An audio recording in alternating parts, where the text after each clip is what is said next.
টিসিবির family card নিয়ে আগের সরকারের নানা অনিয়মের জেরে 1 কোটির মধ্যে বর্তমান সরকারের সময় বাদ পড়েছে 40 লাখ কার্ড। বাদ যাওয়া তালিকায় প্রকৃত সুবিধাভোগী যুক্ত করার প্রক্রিয়া চলছে। বুধবার সকালে রাজধানীর আর্মি গলফ ক্লাবে ব্যবসায়ীদের অংশগ্রহণে টিসিবি আয়োজিত এক অনুষ্ঠানে গুণগত মানসম্পন্ন পণ্য সরবরাহের নিজেদের প্রতিশ্রুতির কথা জানান ব্যবসায়ীরা।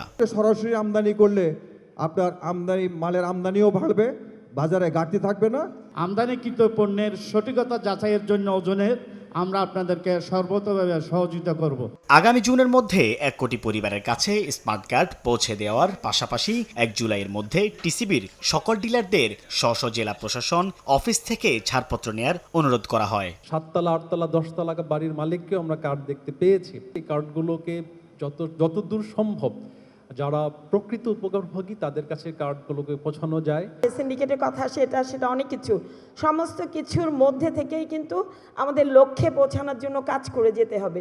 অনুষ্ঠানে প্রধান অতিথির বক্তব্যে বাণিজ্য উপদেষ্টা দাবি করেন বাজারে প্রতিযোগিতার পরিবেশ তৈরি হয়েছে, যা মূল্য নিয়ন্ত্রণে ভূমিকা রাখছে। যে এটা যোগ্য সে যদি প্রতিদিন দেখে যে তার হক বা তার অধিকারকে প্রতিদিন অতিক্রম করছে দুর্বৃত্তরা, আমার যে কর্মকালীন সময়ের ভিতরে আমি টিসিবিকে একটি যৌক্তিক পর্যায়ে আনতে চাই। এ সময় সিটি গ্রুপ সহ 2 দশক ধরে টিসিবির সঙ্গে যৌথভাবে কাজ করা বেশ কিছু ব্যবসায়ী প্রতিষ্ঠানকে পুরস্কৃত করে সংস্থাটি। সাইফুল ইসলাম, সময় সংবাদ, ঢাকা।